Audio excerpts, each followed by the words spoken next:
How's it going? Can you hear me? Cool.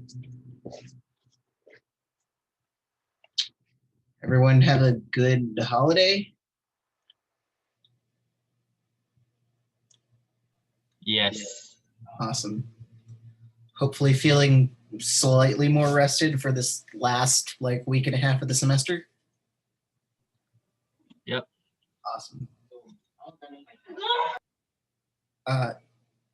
You okay there? I heard a scream and No, yeah, my siblings are playing in the back. okay.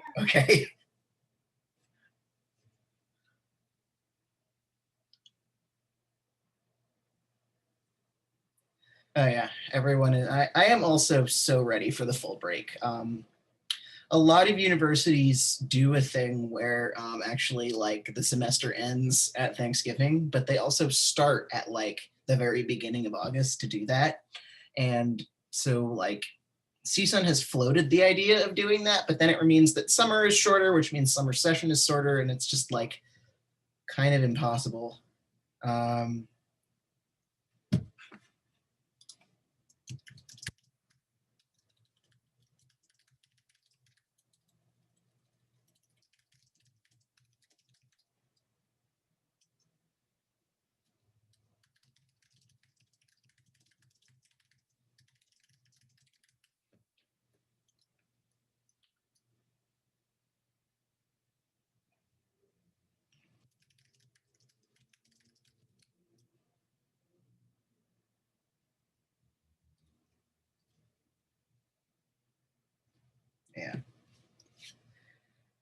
Yeah. I'm ready for the full break too. But yeah, we're in the home stretch. There's actually today and then Wednesday's our last regular lecture, and then just Monday's a test, and then then we have the final. I guess we have 2 more weeks. But yeah, I'll talk more about logistics once it's actually 2.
All right, so it is now 2.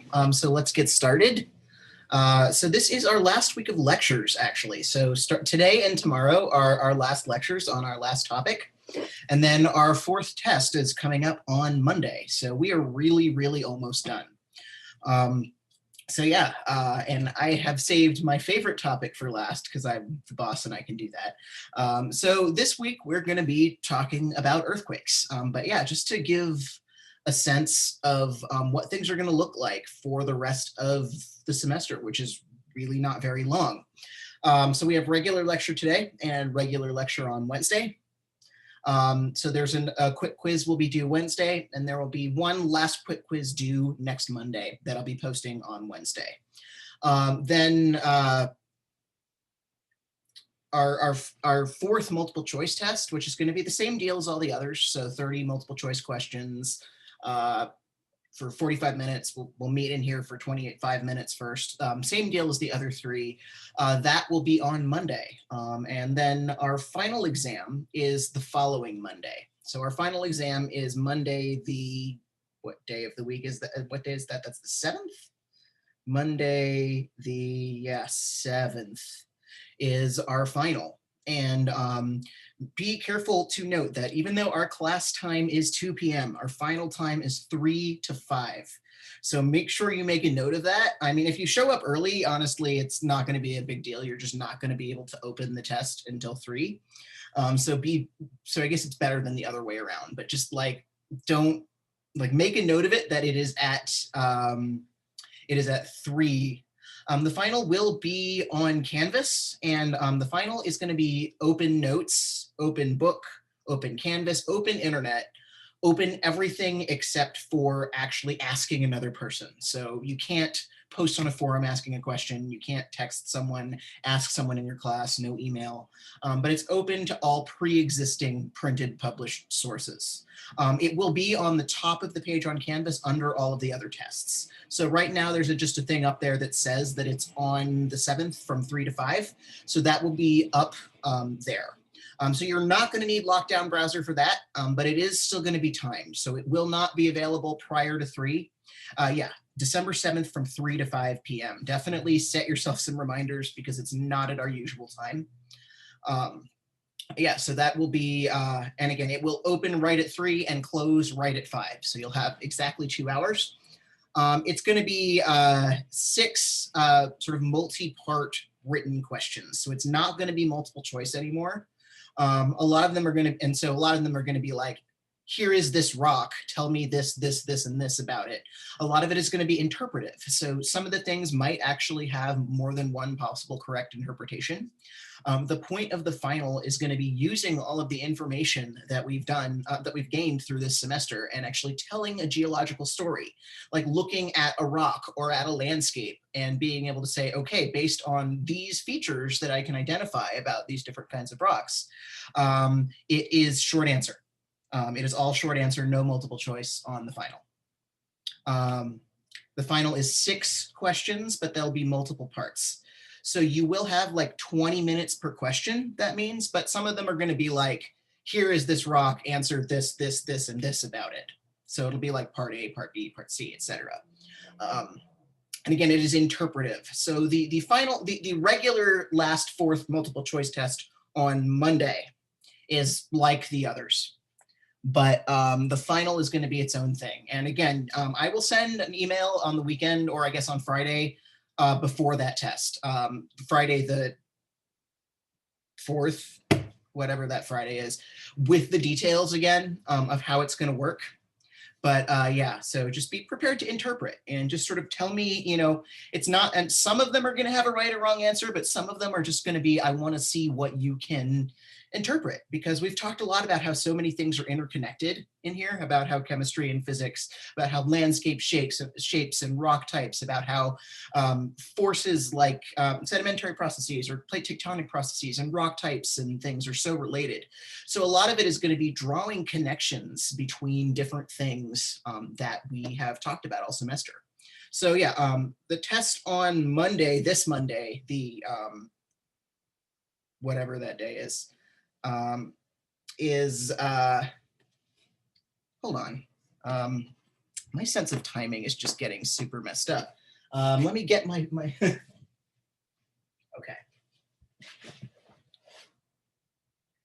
Okay. Sorry, the 7th is our regular 4th test. The 14th is our final. I'm sorry, I lost a week somewhere. Can't believe tomorrow is December already.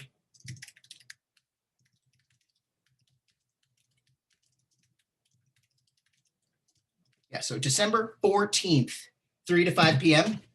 is our final exam. And that information is posted on the top of our Canvas page under the section that is about tests. Sorry about that. It kind of, my mind hasn't registered that tomorrow is December 1st. So any questions about any of that right now?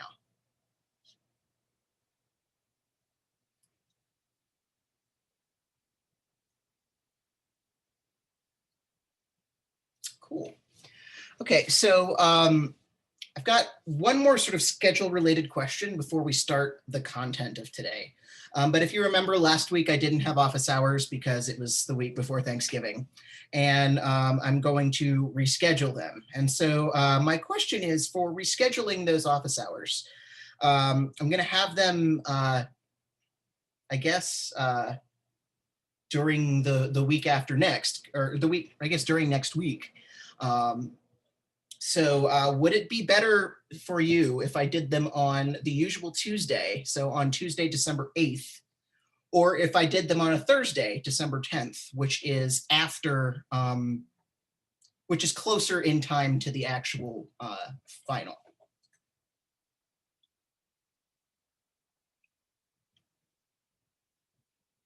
Does anyone have a preference for Tuesday versus Thursday?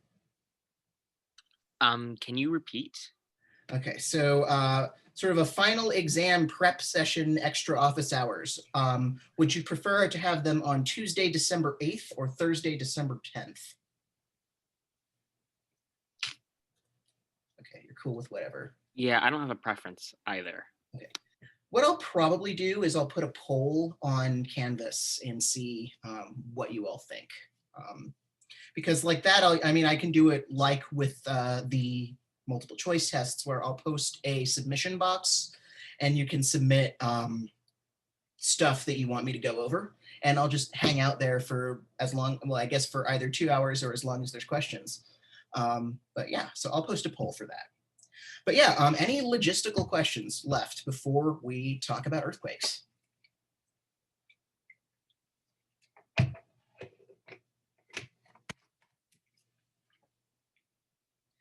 Yeah, I will definitely record that, yeah. And also worth noting, since you say you have classes in those days, like if anyone wants to meet with me and cannot come to my regular office hours, it's okay. Just like let me know and we can make an appointment to talk some other time. Like that is always an option, including things like going over your previous tests.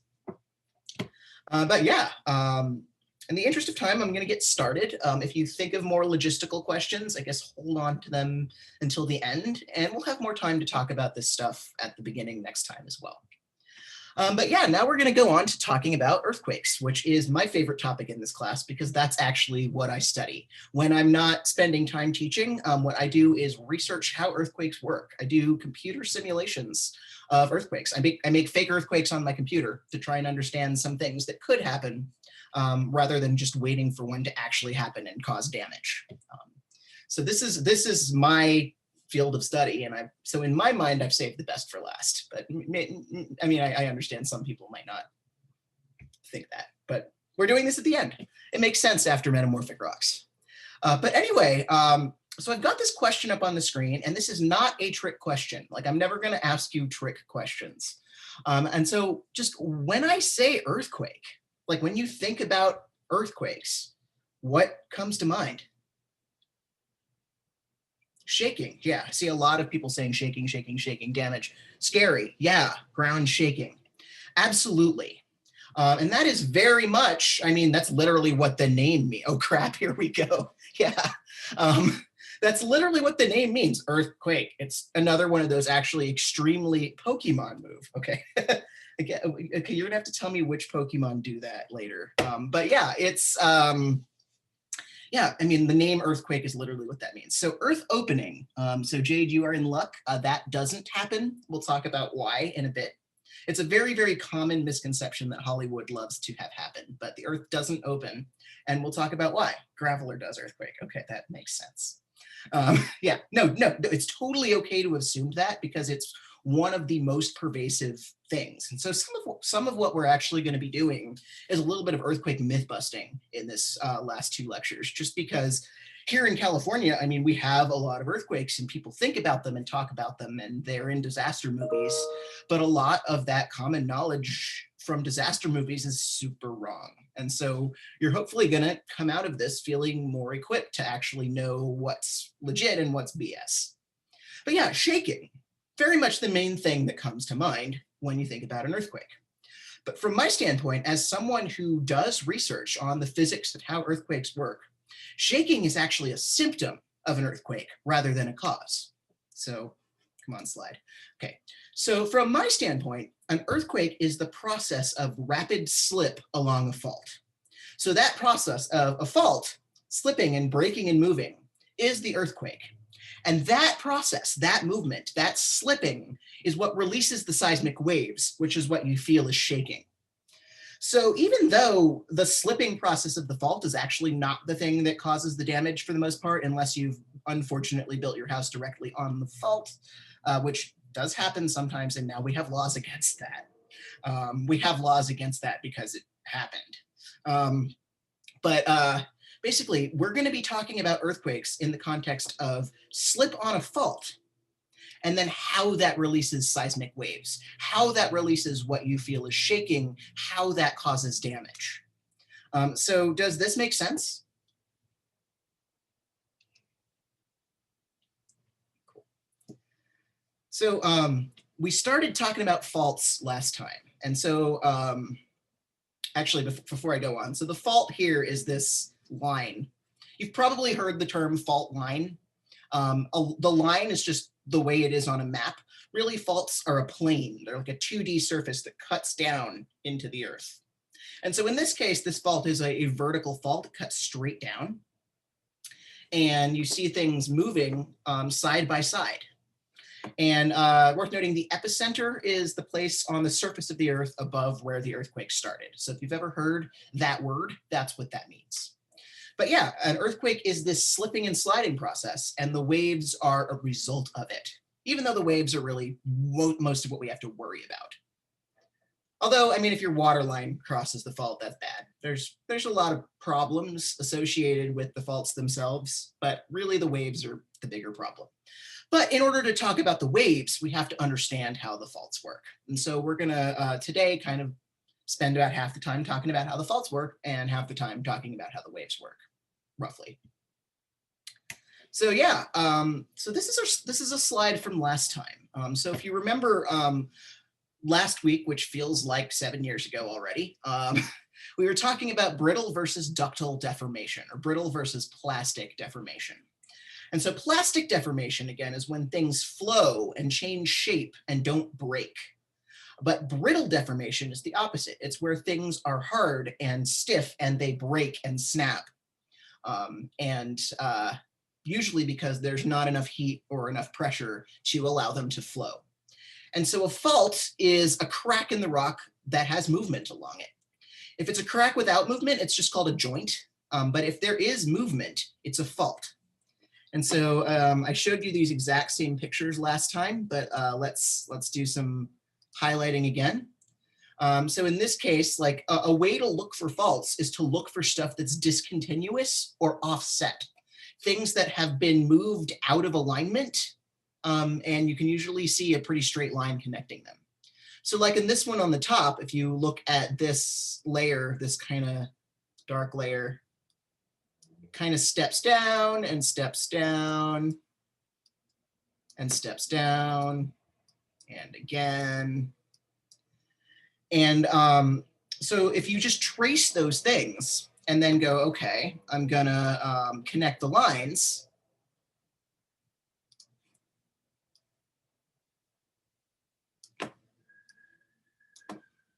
You can usually just do that by connecting the endpoints of what's offset. You can go, yeah, oops, that one goes up here. Those are faults. Because you can see they go up further than that. But you can see those very jagged stair-stepping offsets. So this stuff used to all be next to each other, and faults have moved it down. Similarly, in this case, and you can see, by the way, we talk about up versus down as we consider it the side with the acute angle. And I'll talk more about that in a few slides, but see how on this side there's an acute angle here? and that the acute angle side has moved down. And so in this case, we can do the same thing with this light colored band. See, that's up here, and then that's down here. You can connect the lines, and there's a fault. But in this case, the acute angle side has moved up, so it's a different kind of fault. And then in this one, things have moved side by side. So this stream has bent to the left and then gone up here. So all of these are faults. What you're looking for is really, really abrupt cracks, really, really sharp offsets, where you can see that things have moved. And so even though most of the time it's not moving, like in all of these pictures, this stuff is staying still for now, but this shows that it has moved.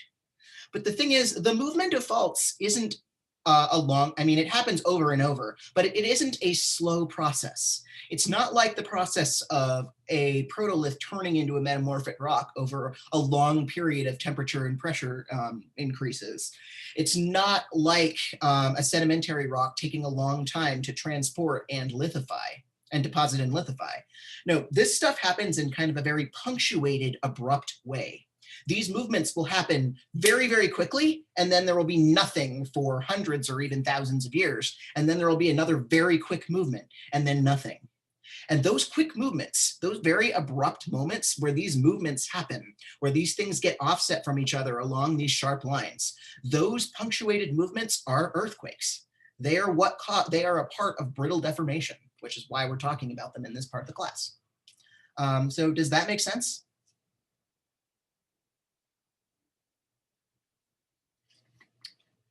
Anyone have any questions about that?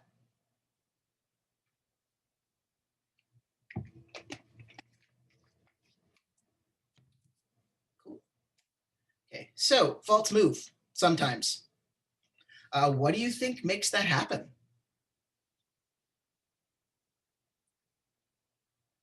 What is driving that movement? Tectonic plates? Exactly. Yeah, the movement of tectonic plates is what makes faults move.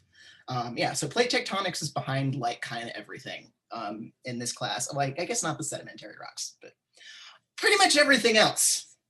So yeah, moving tectonic plates make faults move. So as plates run into each other or move apart from each other or slip past each other, the faults form as a way to accommodate that movement. Sometimes the fault is the exact interface between two plates, but sometimes you have a lot of faults in an area near the edge of a plate just because the Earth is so homogeneous, just because there's so heterogeneous, excuse me, just because the Earth is made up of so many different things. Sometimes you can have a whole lot of faults associated with the edge of two plates. So like the San Andreas fault. Has everyone here heard of the San Andreas fault? Hopefully, since it's here. Yeah, so in California, the San Andreas Fault is the exact boundary of two tectonic plates.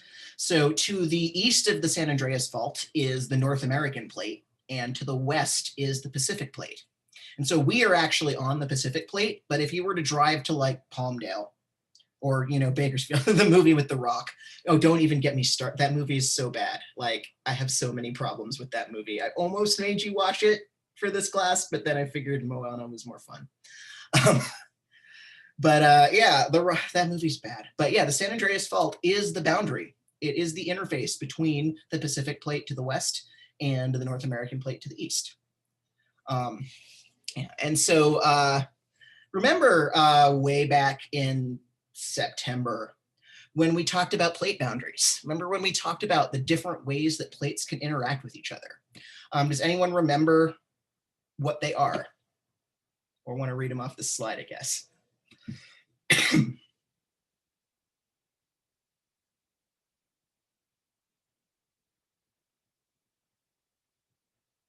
What are ways plates can move relative to each other? They can converge, like move in together. They can separate. Yeah. And they can grind against each other. Yeah. So So actually all of these involve some grinding on faults, as we'll talk about. But yeah, they can slide past each other, move apart, or come together. Those are our three main kinds of plate boundaries. And so, or actually our three kinds of plate boundaries, period. And as it turns out, there are three main kinds of faults that are related to these kinds of movements. So if you can remember the kinds of plate movement, if you can remember things slipping past each other, like here, horizontally, moving apart from each other, or coming together, then you're in really good shape to start remembering the three kinds of faults. So any plate boundary questions before I move on?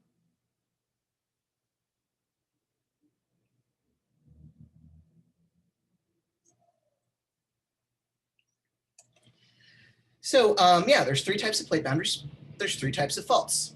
And so I showed you these pictures at the very end of last class, but didn't go into a huge amount of detail yet. So I'm going to go into these more now and talk about kind of how we tell them apart and where they form. So remember what strike and dip are? Does anyone remember that from last time?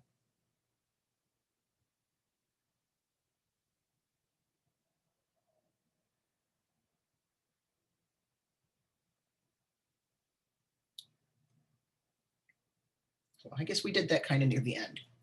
So strike and dip are ways we describe brittle structures. Strike is the direction something points on a map, and dip is the angle that it cuts down into the earth. Because remember, faults are not just lines, they're two-dimensional structures that they point some direction, but also cut down into the earth at some angle. And so you can have a dip slip fault that slips along the dip direction, up and down movement along the angle that it cuts into the earth, or a strike slip fault, which slips along the map direction.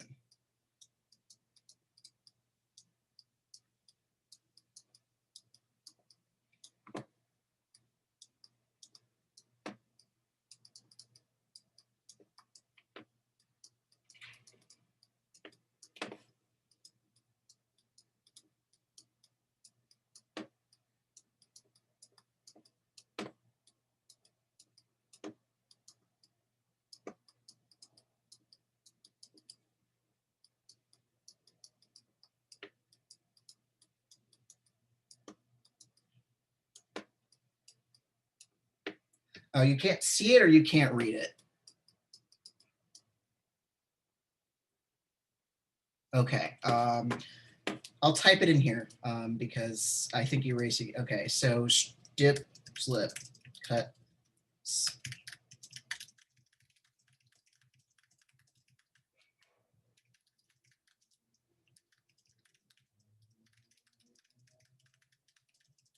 Okay, so a dip slip fault slips on its dip. The dip is the angle it cuts into the earth. A strike slip fault slips along its strike, the angle it points along the map. Also, just to make sure annotations are working, is it that that color is hard to read, or is it that literally nothing is showing up? Okay, color. Let me switch colors. If it will let me. It's not letting me. Pen color. Okay. How's this? Is that better? Okay, I'll use that. Okay. And again, like definitely let me know if there's a problem like that. But yeah, I will, but yeah, so here's our kinds of faults. Yeah, so dip slip faults, you can either, we describe them, again, based on which side has the acute angle. So the acute angle is here.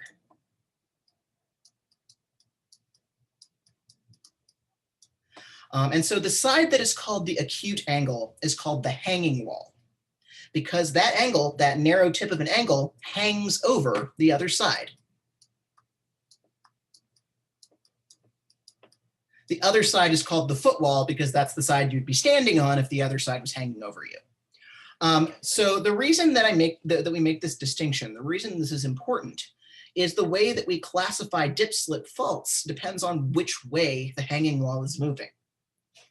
So if the hanging wall is moving down, it's called a normal fault. And that's not just because it's the most common thing, it's just that these things got their names in England. And most of the faults in England are normal faults. They're actually not the most common kind of fault on Earth, but that's just what the people who named them had the most of. And so that forms by extension. So in this case, imagine this block was one solid block. If you pulled it apart, if you released the pressure on it, can you see how this acute angle would basically slide down the hill? Does that make sense?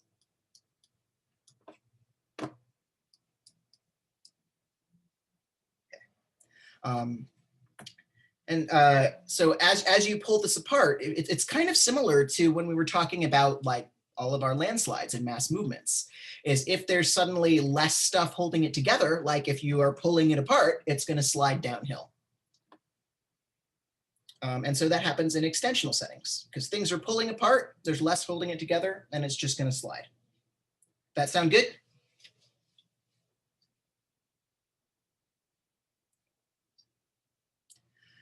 Then the other kind of dip-slip fault is called a reverse fault because it goes the other way.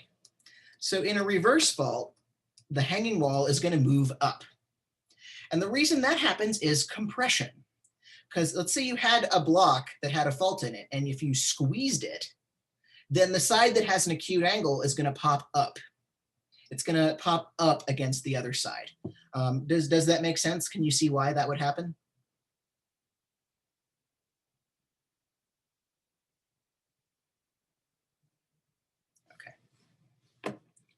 So I realized way too late, I actually have some blocks that I made to demonstrate this, but they're sitting in my office on campus. So I am sorry about that.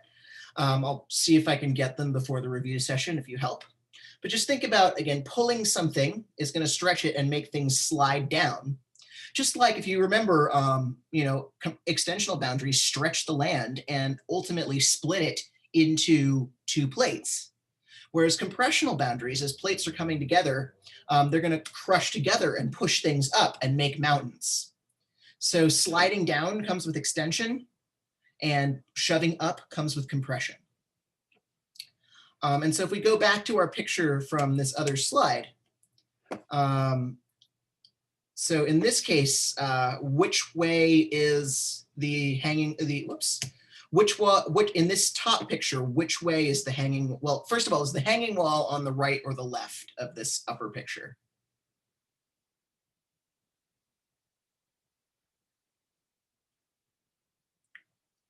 So which side is the acute angle? So it is, so the acute angle is on the right. Yeah, so look for the angle that's less than 90 degrees. So this is the hanging wall. This is the foot wall. And so which way has the hanging wall moved relative to the foot wall?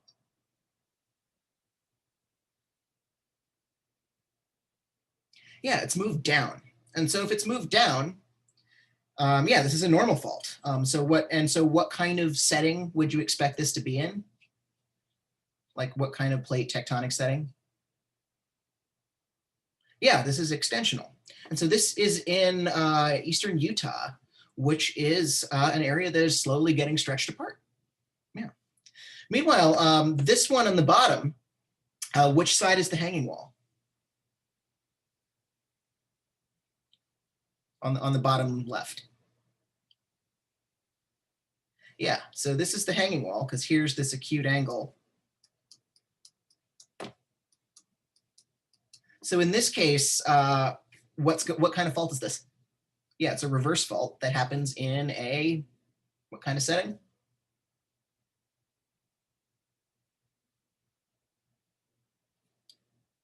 Is this extension or compression? Yeah, so this is compression, yeah. So those are our two kinds of dip-slip faults. And so the last kind is related to it. Yeah, so one more time to distinguish which wall is which, please. So the side with the acute angle is the hanging wall.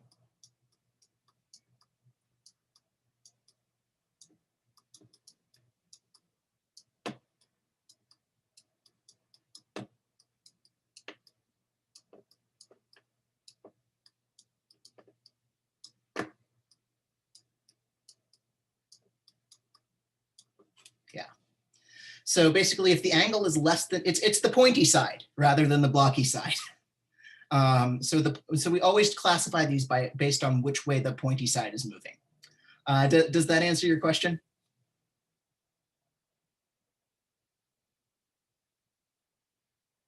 Cool. Yeah, so that's what works for dip slip faults. But for the last kind, for strike slip faults, which slip along the map direction, these often cut straight down into the earth. So you actually have two 90-degree angles. So you don't have a hanging wall or a footwall. So the way we classify these is based on which way they move. So all of the movement in strike slip faults is horizontal. It's things are sliding past each other, but never up and down. So if you look at like these two dip slip faults, one side is higher than the other. But in the strike slip fault, both sides are still level. You just have stuff that has moved. So this is where these form in transform boundaries, where everything is slipping past each other, but not going up or down. And so the way that we distinguish between strike slip faults is by which way the stuff has been offset. So in this case, see how there's a river here and a river here on this block? So thinking about that, imagine you were standing here on this dot and looking across the fault. Which way has that river moved? Which way has the other block moved? Yeah, it's moved to the left. And so we would call that a left lateral strike slip fault, because everything, and even if you were standing on this side and looking across, the river is still moved to the left. So basically, if things have moved to the left on the other side of the fault, it's a left lateral strike slip fault. And if things have moved to the right, it's a right lateral strike slip fault. So if you had a right lateral strike slip fault, you would look across it and see things like this. You would see things offset to the right. And so actually the San Andreas fault, and indeed most of the faults in California, are right lateral strike slip faults because of how the Pacific plate is moving relative to the North American plate. So does that make sense?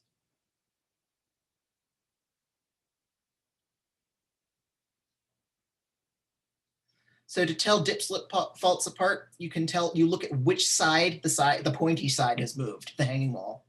And with strike slip faults, you look at which way stuff has been offset. So again, going back to this picture, which kind of offset is this?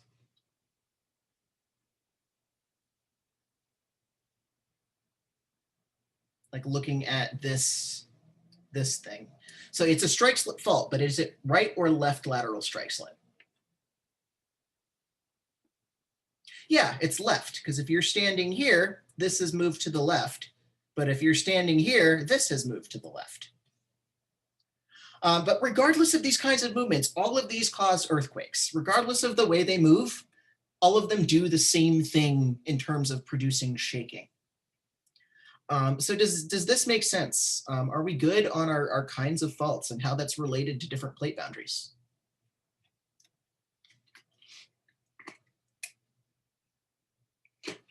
Cool. Yeah. So yeah, here are kinds of faults. Yeah. So if tectonic plate movement, which is happening all the time, plates are moving all the time. Faults aren't though. If faults were moving all the time, we would definitely notice it. So does anyone want to guess at why faults are not moving all the time, even though plates are?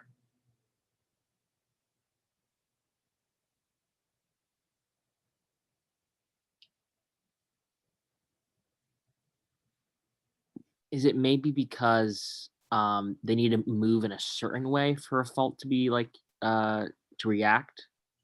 So faults will actually form in orientations related to the way that plates are moving. So actually part of the way people can tell which way plates are moving is by which way the faults are pointing. Certainly if you have a fault that's out of alignment with the plate, it's going to be harder for it to move. But the San Andreas fault, for the most part, especially in Northern California, is completely exactly aligned with the orientation of the plate movement. So, but most of the time it isn't moving. So does anyone want to guess why?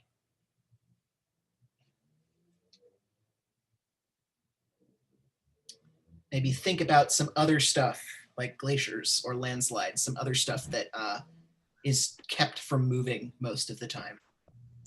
This kind of reminds you of like the angle of repose and like friction versus gravity and stuff. Yes, it's friction. Exactly. Yes. So yeah, this is a lot of stuff is really interconnected. Like a lot of things work the same way as other things in geology because a lot of it really is just physics. It's just classical mechanics, the physics of things moving with the very specific case of the Earth. So just like friction, exactly, that was like exactly the answer I was hoping for. Yeah, friction is what keeps a glacier from just slipping down a mountain. It's what keeps a hill from just falling to pieces. And actually friction is exactly what keeps faults from moving most of the time. Because if you remember, I said earthquakes are very instantaneous. They happen very, very quickly and then they stop. It's basically that moment of friction is holding everything together up until the very moment that it isn't. So yeah, that balance with earthquakes is that the stress from plates moving makes the faults want to move. Those plates are moving all the time and they're just loading up stress on those faults. They're saying, hey, come on, come on, come on. But friction on that fault is resisting it. Friction makes the faults be stuck together, just like it keeps the glacier stuck to the side of the mountain or like it keeps the hill stuck to itself. Friction is resisting that stress because rocks are rough. Rocks have mineral crystals and clasts and things. They're not generally very smooth. So they catch on each other. It's kind of like scraping sandpaper past sandpaper. It doesn't want to go unless you yank it really hard. And so the vast majority of the time, friction is keeping faults from moving. But at a certain point, when friction can't resist stress anymore, the fault will move, and it will move very quickly, and that's the earthquake. So in this way, faults are actually a lot like us. This is especially a good example for the end of the semester. So we talked about stress. We talked about how stress on rocks is not unlike stress on people when we talked about deformation last week, because we have things pressuring us from all sides, right? We have our classes yanking us all in different directions. Like I'm teaching 2 different classes and I feel like one is pulling me one way and one is pulling me another, and I have research to do. You all have multiple classes. You all have all kinds of stuff going on. You probably, there's the stress of the pandemic. There's the stress of work. There's the stress of family. There's the stress of all kinds of things building up on us. And it gets more and more and more as the semester goes on, right? If that is not true for you, then you are truly superhuman, and I would love to know your secret. But for the most part, as more and more things are due and happen and go on, the more stressed we get, like that cycle as you go towards finals in the semester. But most of us hopefully have some sort of coping mechanism. We have something that allows us to manage that stress and get things done and not just completely flip out and, curl up in a ball and not want to do anything.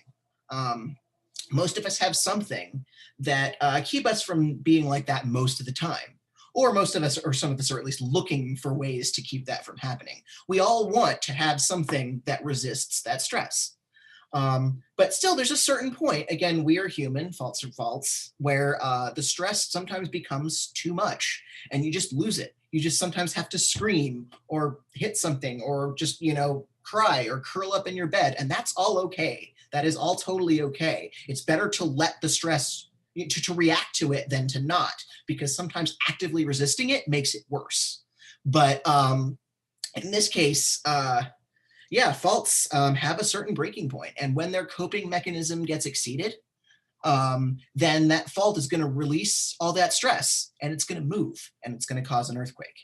But then once the fault has done that, it's kind of like, okay, I'm done. And it doesn't have any stress anymore.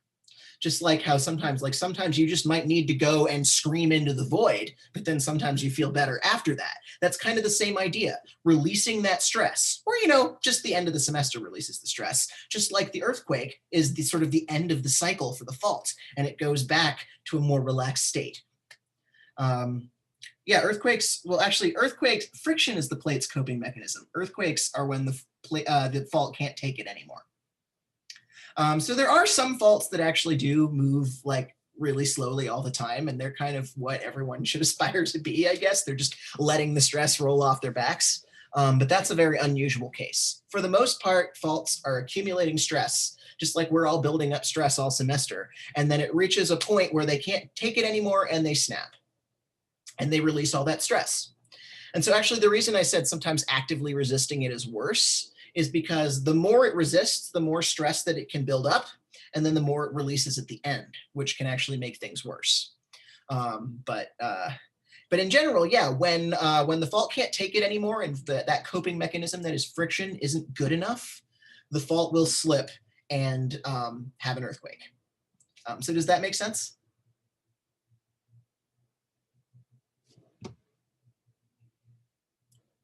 So hopefully in the next couple of weeks, we will all release our stress in a productive way. But yeah, this process, kind of like, we think of semesters are cyclical, right? We start the beginning of the semester like, okay, things are fine. Let's see how it's going. And by the end of the semester, we're all kind of like, earthquakes also, and then, you get a break and then it starts over. Earthquakes are kind of the same thing. It builds up, you have an earthquake, and then it starts over. Earthquakes are a cyclical process. And that's also why you can have lots and lots and lots of movement on a fault over time, even though most of the time it's not moving at all. So any questions about that?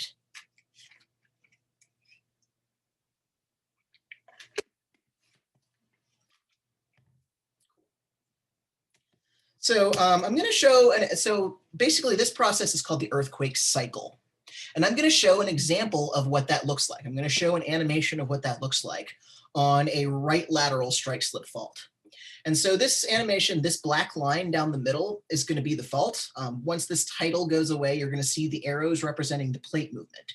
And so what I want you to look at is how these rows of this orchard bend, but how the fault area does not.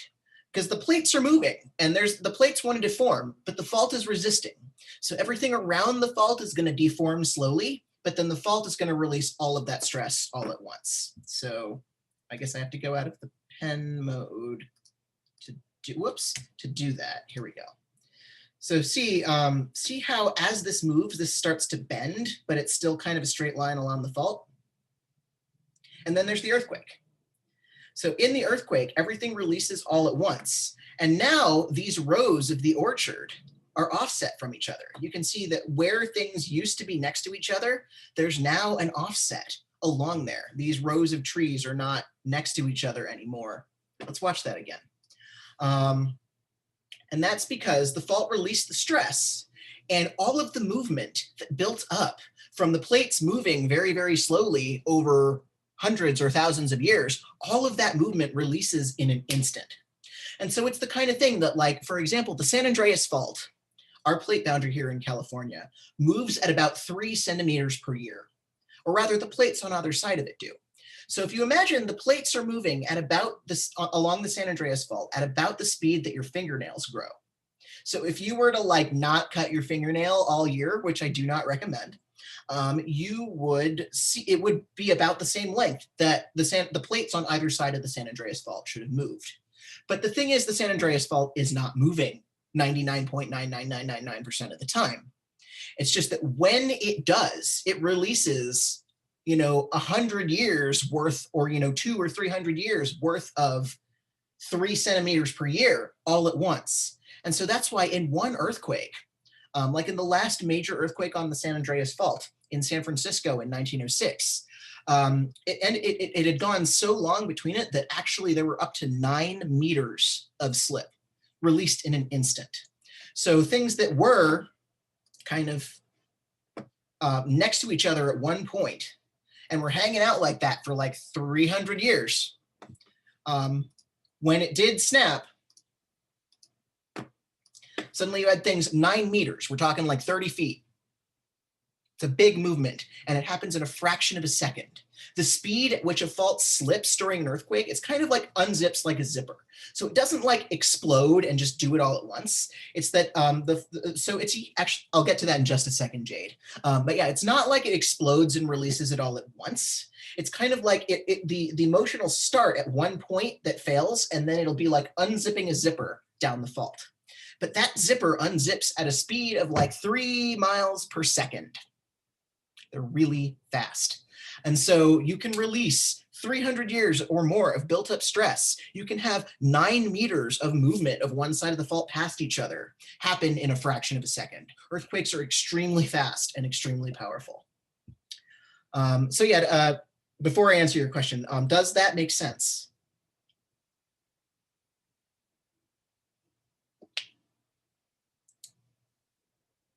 Since no one is saying no. So usually it's just one side moving, actually. So usually, so in California, the Pacific Plate side is the one that's really doing the moving. And in like a dip slip fault, it's whichever side is the hanging wall. It's the pointy side that's doing the moving. So sometimes you get a little movement on both sides because the North American plate is moving. It's just the Pacific Plate is moving a lot faster and is doing most of the loading, for example. So it's usually one side. Cool. So that answer your question? Any questions about this?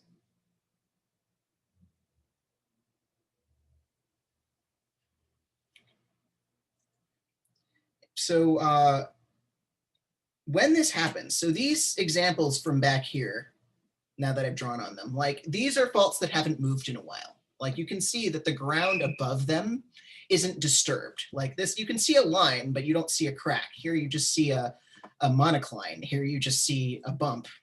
But right after an earthquake has happened, right after the ground has torn and you're in kind of this situation, it's gonna look like that. So this is the San Andreas Fault in Marin County near Point Reyes, right after the 1906 San Francisco earthquake, which was a magnitude 7.8 earthquake on the San Andreas Fault. We'll talk more about what magnitude means in a minute. But yeah, this all used to be next to each other and it just got torn because this is a strike slip fault. There's no up and down, but just the movement of one side relative to the other caused this tear in the surface of the earth. And you better believe, so this is a really iconic photo. This is one of the most famous photos from the 1906 earthquake.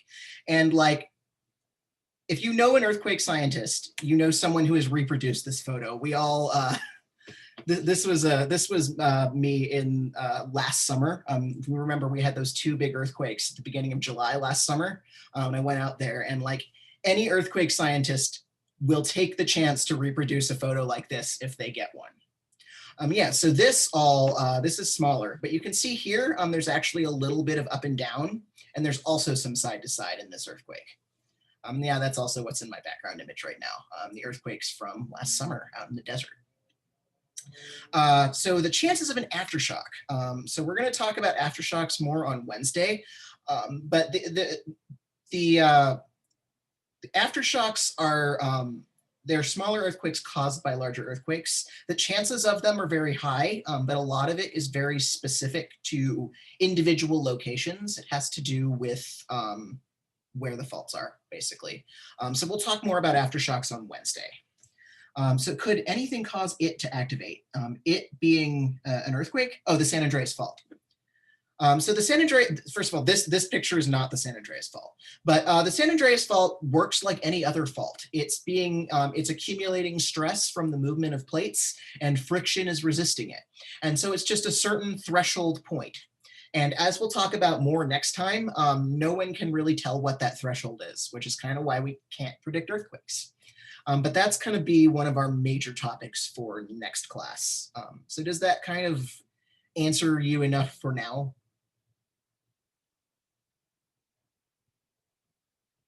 Yeah, so we'll definitely go into that more on Wednesday because this stuff is not predictable.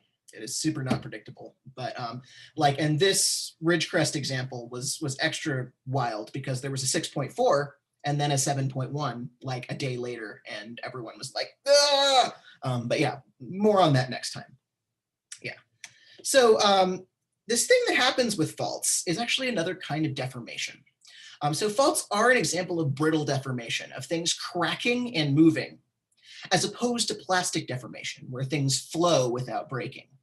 But the specific case of faults, of how they move and then release their stress and are kind of chill for a while, is something called elastic deformation.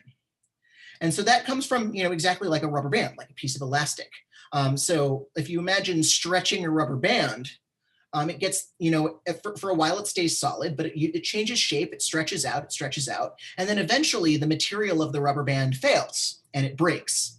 But once it's done that, then you have two pieces of rubber band now, but they both return to the same kind of unstretched state. They both return to the same thickness and color and wiggliness as before. So that is, so does that concept of elastic deformation make sense?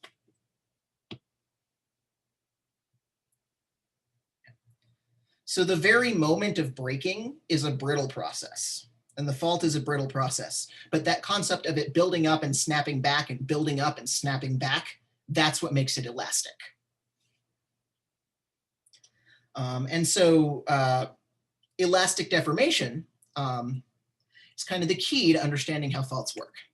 And so to go back to our concept of an earthquake cycle, of building up stress until you just can't take it anymore and then releasing it, the more formal name for that is the elastic rebound theory, which says it stretches and then goes back.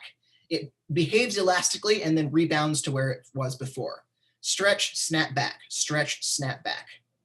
So this is a theory that was formulated in 1910, following the 1906 San Francisco earthquake, when people went along the San Andreas Fault. Like, actually, this picture is from part of that study, where people went along and just measured all of the stuff that was offset and realized, okay, this has to have snapped, but now it's not deformed anymore.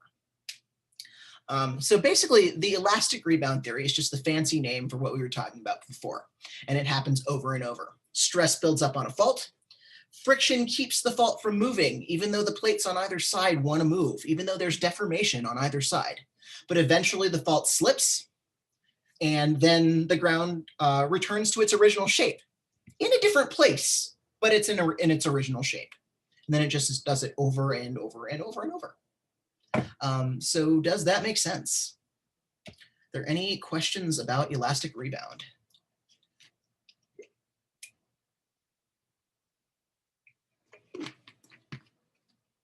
So definitely knowing either one of these names is fine. I will probably, the earthquake cycle is the actual sequence of events. The elastic rebound theory is sort of the scientific description of that, but you can say either one. Yeah.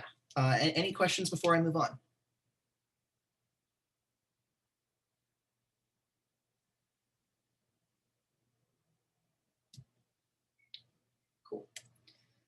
So we talked about that process of rapid slip on a fault. We talked about how you have a point on the fault where friction can't stand up to stress anymore, where stress exceeds the fault's coping mechanism, and it breaks and unzips at a speed of several miles per second. And so that sliding process, you get a break in the ground, and that can cause damage. But the real issue here is that sliding releases seismic waves. So the process of sliding is what leads to shaking. And so now we're going to move on to talking about shaking, because this is, again, what you all said when you think of an earthquake. It's what the vast majority of people think of. I think probably what anyone who isn't an earthquake scientist thinks of. And it's absolutely not wrong. It's just sort of, where does that come from? It comes from this process of frictional sliding. So, yeah, where do you think those waves come from?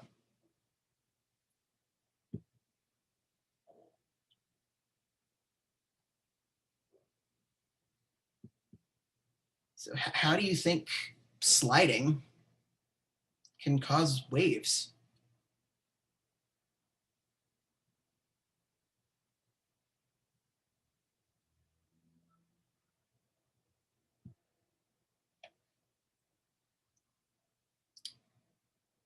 Can anyone think of any other examples of something where you slide something on something and it makes waves?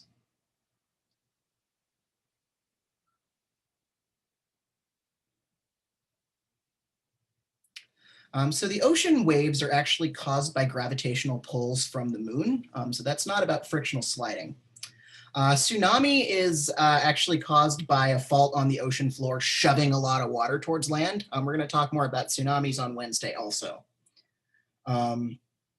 So that's actually just caused by the movement and by pushing rather than friction. But, well, I guess I gave it away. It comes from friction.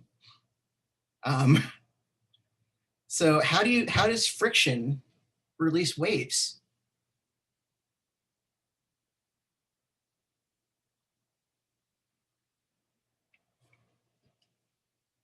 So the pressure is part of it. The amount of pressure is definitely part of it. But how is that going to translate into a wave traveling through the rock?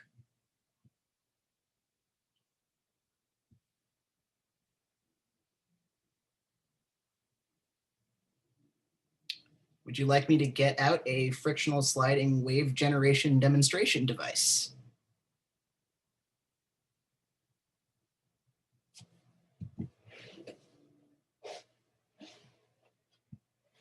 This is super not working with my Zoom background, but actually I'm going to stop sharing so you can kind of see what's going on a little better. Cool. So the whole concept of how something like a bowed string instrument works is frictional sliding. So in this case, you have the strings, which are one surface, and then the bow is another surface. And so by dragging this bow, wow, this looks really bad, along the strings, you make a sound. But the trick to that is actually the grippiness of the bow. So this is horsehair, and you put rosin on it to make it stickier. And that stickiness is what allows it to grip. So if I try to do it with the other side of this, which is really slippery, like it's not going to make a lot of sound. So basically, it's the idea of the more grip you have, the more the one sliding surface is actually going to pull on the other thing. So the reason you want rough, sticky stuff on a bow is that it's going to actually, I'm going to see if I can get in the camera enough to do this. I don't know if I can. It's going to grab, like if I push harder, it's going to grab it more and make really bad noises. If I push less hard, it's going to grab it less.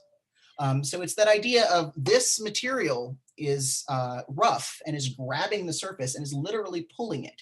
It is literally displacing it in a way that, you know, once it's released, it's kind of going to go back and forth to vibrate in this case, the string, but then also the vibration of the string is going to vibrate the wood of the instrument, which is going to vibrate the air. So it's that same idea with a fault, is that one side of the fault sliding past the other, you're going to have rough rock against rough rock, is going to vibrate the immediate vicinity. In this case, it's going to, like, you know, vibrate the string and vibrate the hair. But then that, you know, you're going to vibrate the surface of the rock, but that's going to also vibrate the rock around it and vibrate the rock around it and vibrate the rock around it. So that's how you get waves coming out of frictional sliding. Does that make sense? Please play something for you at the end of class. Oh boy, that's pressure. Maybe. We'll see. I guess.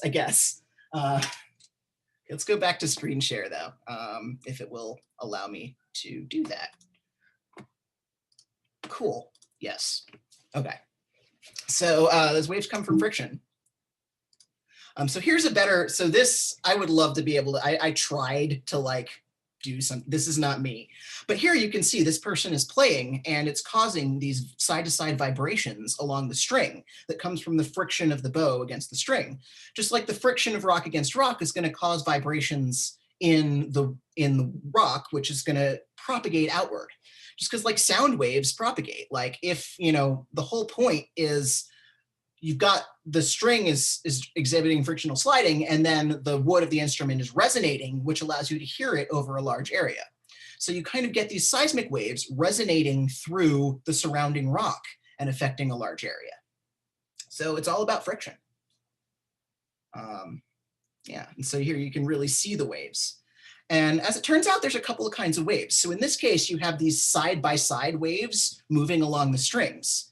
But the kind of waves, like have any of you have ever, you know, been to a concert and like, or even just cranked up music in your place really loud and like been near a speaker and either felt kind of boom, boom, boom, boom, or actually seen the surface of the speaker vibrate? Think about that if you've ever been in a situation like that. That's actually another kind of wave. That's kind of a pressure wave of the vibration just pushing the air and kind of causing it to woo, woo, woo, woo, woo. So actually me talking at you, I'm vibrating the air, which is reaching the microphone. So you can have side-to-side movement, or you can have compressional movement. You get that with sound, but you also get that with earthquakes. And so there are two categories of seismic waves. There are 4 kinds in total. So before I go into that, does what I just said about generating waves make sense? Oh wait, I just realized the chat window went away when I, yes, okay, that makes sense. Come back, okay. Yeah, so there are actually 4 kinds of seismic waves. And it's the kind of thing that once you start thinking about this, like you can actually start to identify them because they all feel different. So for those of you who have felt an earthquake, especially kind of a bigger one, did the shaking feel the same way the entire time? No. So what are some differences that you noticed? Yeah, so a lot of no's.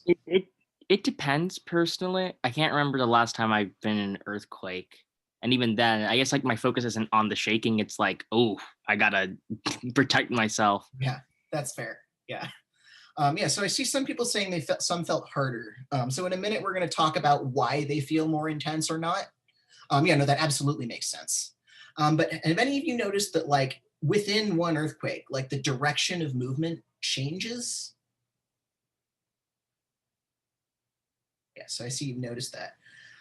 Next time you're feeling an earthquake, think about that after you drop down and cover and hold on. Protect yourself first. But yeah, as it turns out, yeah, side to side or up and down. Yeah, exactly. So what you're feeling are different kinds of seismic waves that are released in different orders, caused by either frictional sliding or reaction to it. So there's 2 categories of seismic waves. Body waves, which travel through the earth to get from the source of the earthquake to some other spot. And then surface waves, which travel along the surface of the earth to get from point A to point B. So if you are really close to an earthquake, you're going to feel all of them very, very quickly because they don't have to travel very far. But the further away you are, you're going to feel them more spread apart just because the difference in travel time is things, because it varies. Because if you think about like the fastest distance between 2 points is a straight line, right? So it's going to take less time for something to get from here to here by going through the earth than it is going to go along the surface, just because this is a longer distance. So Elaine's question about we can't predict them, but have I tried? No, I know better than to try. I know that we can't. But this, again, we're going to talk a lot about why that's the case on Wednesday. So definitely like come prepared with questions on Wednesday.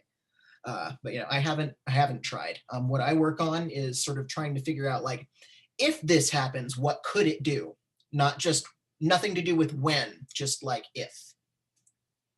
But yeah, getting back to waves though. There's 2 kinds of body waves, 2 kinds of surface waves. And so I'm going to show some, hopefully these animations will work. Maybe. Cool. So let's say you were in an ideal situation to feel an earthquake. Let's say you were going to be sitting there and just close enough to experience literally everything. So the first thing you would feel is what's called a P wave, which stands for primary because it's first, or pressure because it's a compressional wave. So if you imagine this thing as a chunk of earth, and in this case, because it's a body wave, it's coming at you from below. So actually over here is the surface of the earth.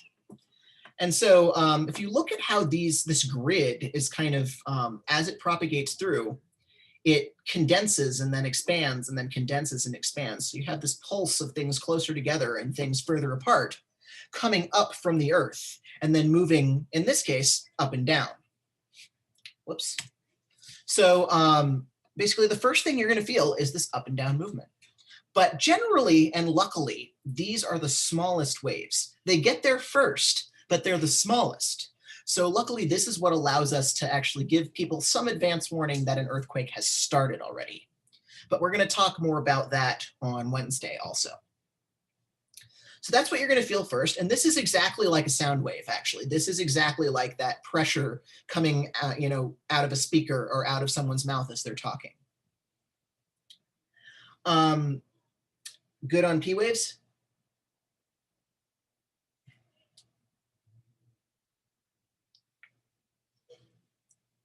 Right. So then the second one is called an S wave, which stands for second, but also for shear. Or in this case for side to side. Shear motion just means it's moving side to side. So this is also a body wave. So it's coming from below. And so in this case, the actual motion that you feel is still things side to side. So this is very similar to the motion of the violin string that I showed you that comes from pulling the bow across the string. So this really is that pulling side to side movement that then manifests as a side to side thing on the surface. So these are, they're the second fastest and they're the second smallest. It's actually lucky that the slower ones are bigger, so you can kind of get a sense of like, oh no, this is starting, it might get worse. But yeah, this is what you're gonna feel second. Any questions about that one?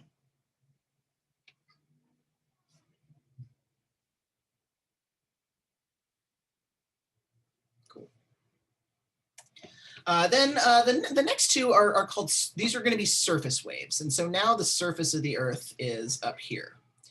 So this is traveling along the surface. And both of these are named after the scientist that first described them, which is why this is called a love wave. It was described by a guy who was called Dr. Love. Yes, the jokes exist. But yeah, so this is a surface wave. It's going to come third. So it's the second slowest and it's the second biggest. So in this case, it's also going to move side to side, just along the surface. So in this case, it's going to feel very similar to an S wave. It's just generally going to be in the other direction. So like if an S wave is shaking this way, then a love wave is maybe going to shake the other way. And it's also going to be bigger. So like if you feel side to side movement and then bigger side to side movement, you're feeling an S wave and then a love wave. Make sense?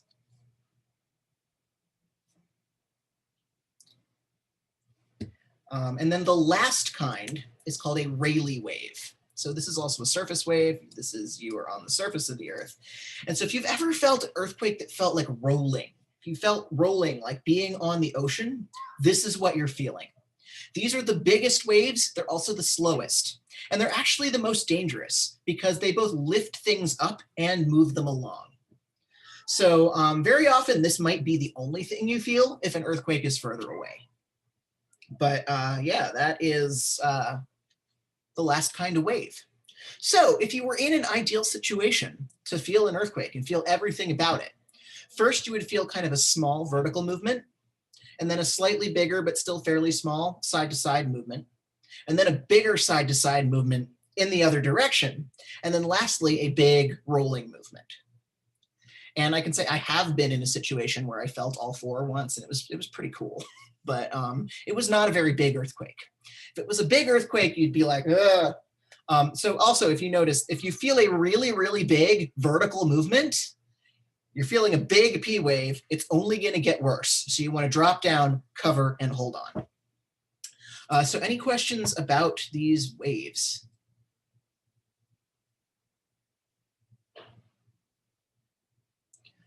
Yeah, all of the waves are more noticeable closer to the source of the earthquake, which is something we're going to talk about in just a minute.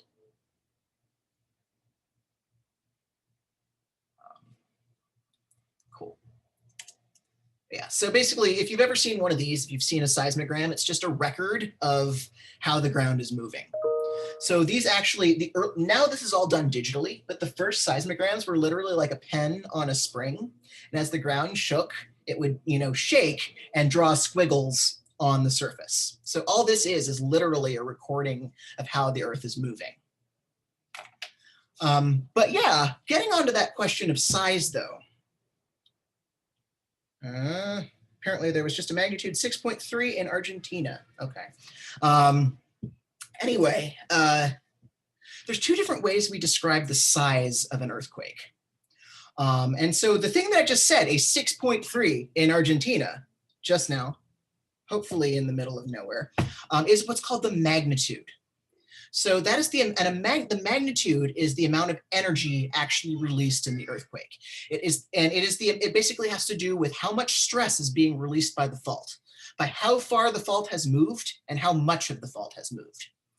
And so, actually a 6.3 is not as big as you'd think. And we're going to talk about that in just a second. It's not small, but it's actually not that big. The thing that matters more is where it is. But yeah, magnitude is the same everywhere. So a 6.3 in Argentina, if a seismometer here in LA recorded it, which it probably will, we wouldn't feel it in LA, but the seismometer would still pick up an amount of motion that goes, yeah, that's a 6.3. Meanwhile, the intensity of an earthquake is actually what you feel. It's actually how hard things shake. So this is what Porfirio was getting at when saying, are things close, are the waves more noticeable when you get closer to the epicenter? And that's absolutely true. It's basically the closer you are, the more you're going to feel it. Just like, you know, if you're at a concert, the closer you are to the stage, the louder it's going to be. So yeah, 6.3 is a 6.3 is a 6.3. But in Argentina, they're going to be like, oh my gosh. And here in LA, we don't feel it at all. Or like another example, the Northridge earthquake of 1994 was a 6.7. And it was a 6.7 in Northridge. It was a 6.7 in San Francisco. It was a 6.7 in Tokyo. But, you know, we felt it. It was extremely damaging here in Northridge. It had a very high intensity. But, you know, people in San Francisco, maybe a couple of them felt it. Certainly no one in Tokyo felt it. So they recorded the same magnitude, but a different intensity. And so magnitude is always expressed as a number like this. So like a decimal number. Whereas intensity is always expressed as a Roman numeral. So like if you were to say, you know, an intensity 9, which is really nasty, you would write a Roman numeral 9. So there's like all these conspiracy theories out there that are like, oh, the Northridge earthquake was really a magnitude 9. It's like, no, it wasn't. It had an intensity of 9 here in Northridge, but it was only a magnitude 6.7. So does this general distinction make sense?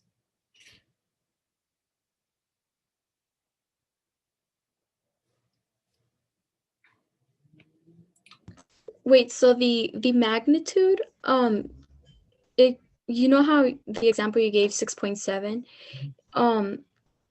even though it's a 6.7, can the intensity like be like much like Yeah, I guess more dangerous, if that makes sense? absolutely. So intensity is less connected to magnitude than you'd think. Intensity is always larger, closer to the fault, but they're less related than you'd think. And actually the strongest ground motion, the strongest intensity ever recorded in North America was in Northridge in the 1994 earthquake. And it was only a magnitude 6.7, but just because of the kind of fault, it was releasing a huge amount of stress all at once. And because it was on soft rock, which shakes harder, and because just there's a lot of people on top of it, it was an extremely, extremely damaging earthquake. Whereas you can have a magnitude 8.5 earthquake, which is much, much, much, much, much larger than a 6.7, in the middle of nowhere, and no one's going to feel it. So intensity is all about what you feel and the damage it causes, whereas magnitude is actually about the amount of energy.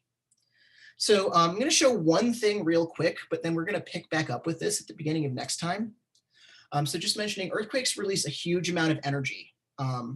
So something like the Northridge earthquake down here is about equivalent, it's more energy than the Hiroshima atomic bomb. Something like the 1906 San Francisco earthquake is just a little bit less energy than the largest nuclear test ever recorded. Things like the 1960 Chile earthquake, which was a magnitude 9.5, the largest earthquake ever recorded. There is kind of no other thing that has happened on Earth that we have recorded that is equivalent to that. But if you also notice that this chart kind of starts really wide at the bottom and gets narrow at the top, it's kind of there. The bigger the earthquake, the more energy and the less common it is. So it's a logarithmic scale. It's basically, it's not just going up from a 5 to a 6 means it's getting 1 times bigger. It's actually getting 32 times bigger. But I'm going to stop there. I'm going to go back over this at the beginning of next class. And so that is it for today. Oh, apparently there was just a 6.4 in Russia. It's an interesting day. But anyway, that is it for now. We'll pick back up with the difference between intensity and magnitude at the beginning of class on Wednesday. So don't forget to do the quick quiz, and I will see you all on Wednesday. And I guess I will play the violin. Thank you, Professor. Have a good one. You too. Thanks. So I'm very out of practice because who has time to practice these days? Most of what I do is bluegrass, actually. I used to do more classical. Actually, when I was in undergrad, I was a music major, and then I changed to geology pretty late. I realized that, you know, playing music because I had to was less fun, but playing music because I wanted to was great. Meanwhile, like the more I learned about earthquakes, the more I wanted to study them. But so now I'm not in an orchestra. I don't do chamber music anymore, but I still do a lot of like bluegrass festivals, including one that's like on the San Andreas Fault. But I guess I can, let's just go. Let's see if it's still in tune. It's not.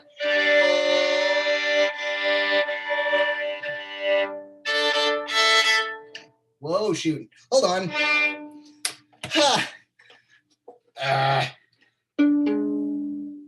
Take your time, no pressure. What?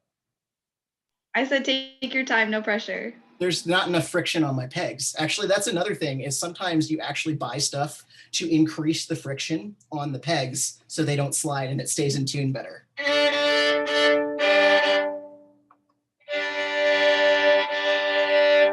But actually, depending on how much moisture is in the air, it affects how tight it is, kind of like how that affects things with hills too. So there's actually kind of a lot of geological analogs in here.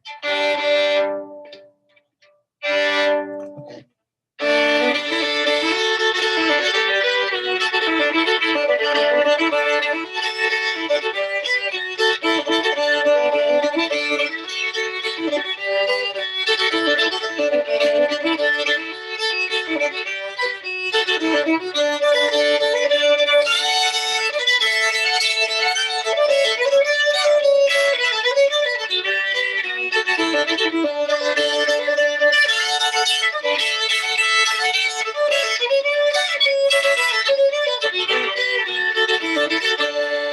Well, it went out of tune in the middle of me playing.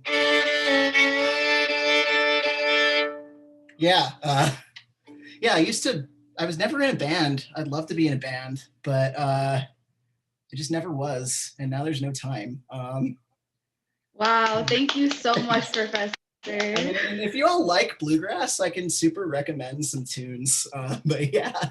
That was really good. I actually want to get into bluegrass music. Sweet. So please Yeah. drop the links. Yeah, I can definitely recommend some stuff. And yeah. That tune was called Whiskey Before Breakfast, which is maybe not classroom appropriate. But yeah. I'm impressed that 11 of you stuck around. Thank you. Yeah, does anyone have any questions? That was really impressive. And you said you didn't like practice or whatever, but that was really impressive. I haven't, thank you. Like, I feel like I used to, like when I still lived in San Francisco, when I was a postdoc, I was playing, like there was a bar near me that had a bluegrass jam every Sunday afternoon. And I would go there and just play music for like 3 or 4 hours. And there isn't anything like that around here, especially not during the pandemic, but like the closest thing similar to that around here is in like Long Beach, and it's on a Thursday night, and I'm not doing that drive in rush hour. So, but That was very cool. Thank you. Thank you. Thank you for the tunes. I absolutely love it. You should close every class with a good fiddle. Yes, I mean, there's one more class. I guess I can do another fiddle tune. Yes, please. I am so down for that. Yeah, I guess there's some that are kind of geological. There's one that's called Gold Rush. That's all about, yeah, and you know, the Gold Rush. Like I do a whole lecture on the geology of the Gold Rush in one of my other classes. Yeah. Hope you have a good rest of your day, Professor. Thank You you so too. much. Thank Bye. you. Thank you. Thanks. Have a good one, everyone.